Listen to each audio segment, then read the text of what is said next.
Así es, y la verdad es que hay que ser muy, muy claros en esto. La mentalidad, como dice Paco, tiene que cambiar de alguna otra forma. Tenemos que verlo de una, pues vamos, de otro tipo de maneras, ¿no?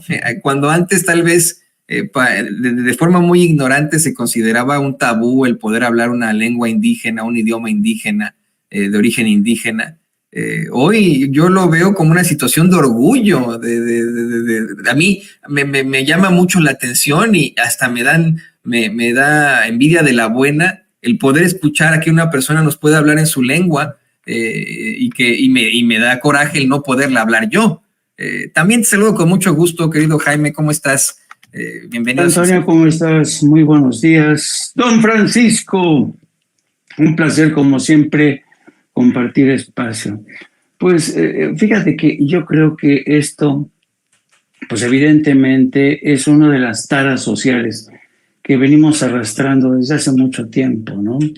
Porque en México, desafortunadamente, este colonialismo cultural pues ha ido avasallando, ¿no? Ha ido avasallando desde hace ya décadas, centurias.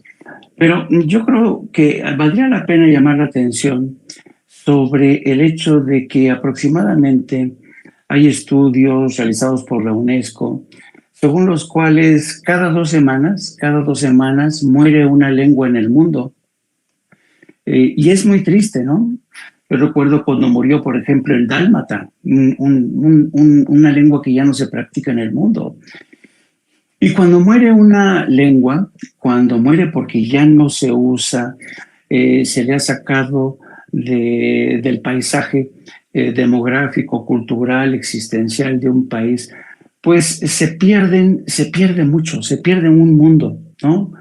Porque una lengua de las muchas que se hablan en México, sobre todo en México, estas lenguas originarias tienen sedimentos culturales, tienen sedimentos religiosos, experiencias de vida, la forma de entender el mundo, la forma de entender la vida. Y cuando yo escucho a una persona dándole la espalda a una persona porque habla una lengua que ella no domina, pues prácticamente la retrata como una persona inculta, intolerante, y qué sé yo, ¿no? Qué sé yo, es muy triste realmente contemplar a este tipo de personajes que no se percatan realmente, insisto, yo creo que si de por sí vivimos en un mundo que tiende hacia la reducción, hacia la homogeneización, ¿no? Si tú, por ejemplo, hoy escuchas el español que hablamos en México, ya, sobre todo los jóvenes, ya practican un español que no tiene nada que ver con el español que hablaban nuestros abuelos, ¿no? Nuestros padres, ¿no?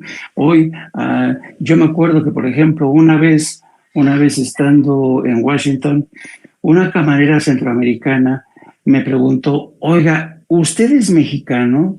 Digo, sí, ¿por qué? Dice, es que han venido otros mexicanos y siempre utilizan la palabra no, güey, sí, güey, ay, güey, ¿qué pedo, güey? ¿No? Digo, no, sí, soy mexicano, pero la verdad es que no utilizo mucho ese latiguillo de no, güey, sí, güey, ay, güey, ¿no? Entonces, yo creo cuando tenemos este mundo en el que todo lo vamos homogeneizando, cuando se van acabando la diversidad, la pluralidad cultural, las formas de entender el mundo y la vida, realmente es muy triste, ¿no? Es muy triste y hay gente que desafortunadamente no entiende y no valora realmente la riqueza cultural de México, que es algo en lo que Andrés Manuel López Obrador ha puesto un mayor acento, porque tenemos tantas lenguas, tenemos tantas tradiciones, venimos de un pasado glorioso, formidable, y cuando veo a esta gente es que ya tienen un ranchito mental, donde la colonización excluye, estigmatiza, y yo creo que es lamentable seguir viendo a este tipo de personajes criticando a alguien porque habla un idioma que forma parte del pasado cultural histórico de México. Así es, tengo un mensaje por ahí que quisiera leer, dice José Luis Domínguez Lara, no es bueno para nadie generar odio, la señora cometió un error y ya todos caemos alguna vez, o tú no, estás en esa nota desde antier y además invitas a los demás informadores con lo mismo, pues no, la verdad, soy perfectamente honesto, es la primera vez que lo sacamos en Sin Censura, no sé si salió con Vicente, pero en nuestros espacios de la mañana no ha salido, yo no lo he llevado, esa es una mentirota. Luego, hay una señora que está muy enojada con lo de las groserías, pero bueno, sí, ya fue un tema desde hace ratito con Ricardo Sevilla. Dice, oye, Toño, dice ya Lucía Nieto Cerón, oye, Toño, entonces bajo tu lógica que le mienten la madre al cabecita no está mal porque así es nuestro lenguaje. Perdón, una cosa es la grosería, otra cosa es la ofensa. Estamos hablando de las groserías en lo general, ¿eh? Oh, Lucía, ¿qué pasó? ¿De qué estamos hablando? No envenenen el mensaje por ahí. Hubo otro mensaje también por ahí que ya no pude tomar el nombre de la persona, se me fue, pero que planteaba que llamarle a los idiomas lengua o dialecto es una circunstancia discriminatoria. Estoy de acuerdo al hablar del dialecto. Si se le llama a una lengua o un idioma dialecto, ahí sí, es discriminatorio. Ahí está, Tomás Co. No es discriminatorio, posiblemente solamente un poco de ignorancia el diferenciar lengua con dialecto. No, idioma y lengua, no sé, si quieren corríjame compañeros, que ellos pues, son grandes periodistas. Lengua e idioma es lo mismo. Dialecto sí ya es minimizar una lengua o un idioma. Pero, por ejemplo, el español es una lengua o un idioma, el castellano, como le llaman algunos. El inglés es una lengua o un idioma. Pero ya cuando se le llama dialecto, ahí sí es cuando se le considera discriminatorio. Yo en la vida me referiría a ninguna de nuestras lenguas o idiomas indígenas como un dialecto, eso sí sería discriminatorio. No sé si quieran agregar algo de esto, ustedes compañeros, Paco, Jaime. Toño, nada más recuerda que hay un término que se llama lenguas de México, que hace referencia a los idiomas o a las variedades lingüísticas que se hablaban en este país y que se hablan. Tenemos 69 lenguas, 68, 69 lenguas, también llamadas idiomas indígenas.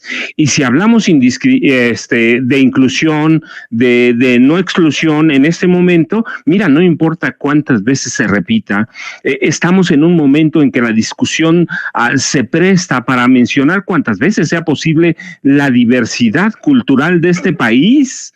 Eso es una realidad.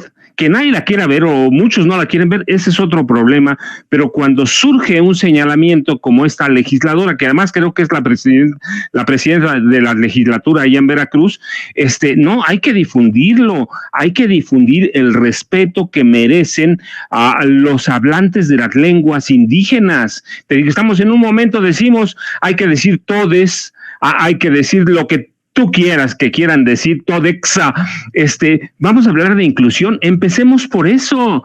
Tenemos una diversidad cultural que nosotros mismos debemos respetar. Tenemos las lenguas mexicanas, así que sí, son lenguas, son idiomas de carácter oficial, ¿no? Pero los hablamos aquí, ni siquiera sé verdaderamente si el español es la lengua oficial formalmente. Hay un decreto que diga vamos a hablar español. No, el español, el castellano forma parte de nosotros lo mismo que yo te decía, 68, 69 lenguas que tenemos, es un país diverso. Yo regularmente me muevo entre a la zona sur la Tierra Caliente, que es la zona sur del Estado de México, que confluye con Guerrero, Michoacán, o parte de Oaxaca, y tú vas a oír todas las lenguas diversas. Entonces, si hay un problema, hay que señalarlo. Si se hablan mil veces hay que hablarlo. ¿Por qué? Porque estamos en un momento de discutir la inclusión. Prefiere la gente decir, si no me dices tode, entonces no existo. Espérate. Si vamos a hablar de inclusión, tenemos antes problemas más graves que eso, como la inclusión cultural de este país, la inclusión lingüística. La diversidad cultural no corresponde solo a nuestra época, siempre ha habido, pero es relevante hoy. ¿Por qué? Porque hablamos de no exclusión. Hablamos de inclusión. Así que si hablamos de eso, Toño, las veces que sea, tenemos una gran comunidad indígena u originaria, como quieran llamarla, en este país, y tenemos que mencionarla, hablarla. Ya se acabaron aquellos tiempos de discriminarlos históricamente, aquellos tiempos en los que muchos habitantes originarios de México no hablaban su lengua por temor a la discriminación, por temor a la exclusión. Así que hoy estamos en épocas de hablar de cambios en el lenguaje, pues incluyámoslos a ellos, a los sordos, a los mudos, a los sordomudos también. O sea, hay que incluirlo, hay que ver la diversidad cultural de este país, Toño, Jaime.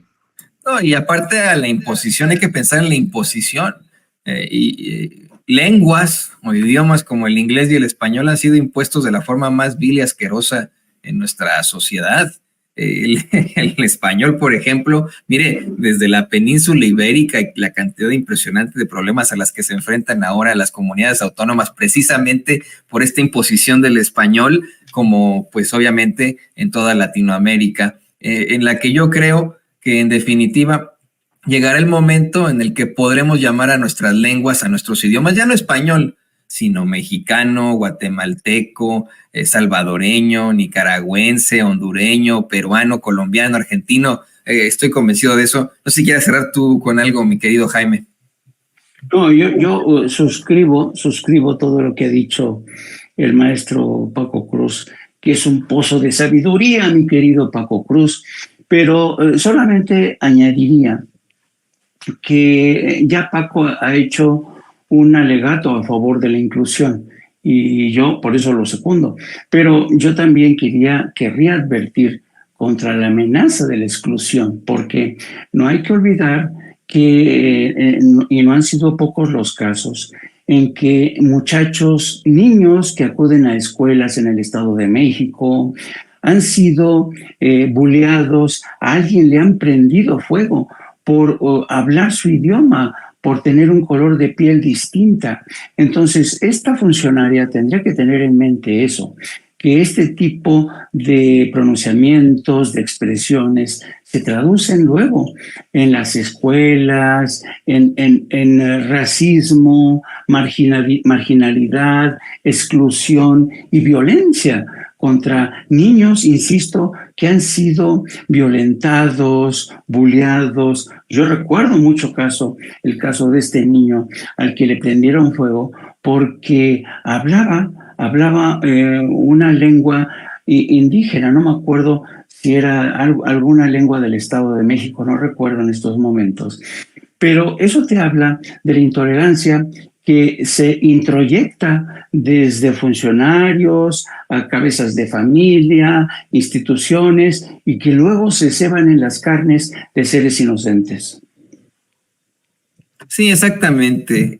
La verdad es que incluso hemos tenido pues circunstancias históricas en las que con el pretexto de la lengua o del idioma nos hemos enfrentado a pues incluso persecuciones. Acá en los Estados Unidos ha estado muy, muy fuerte este movimiento para denunciar esa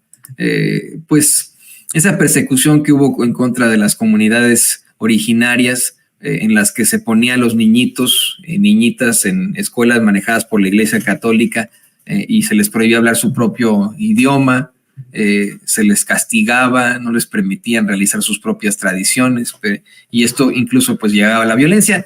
Ni se diga obviamente toda la colonia en lo que pues en estos momentos es Latinoamérica, ¿no? En este tipo de imposiciones. Pero bueno,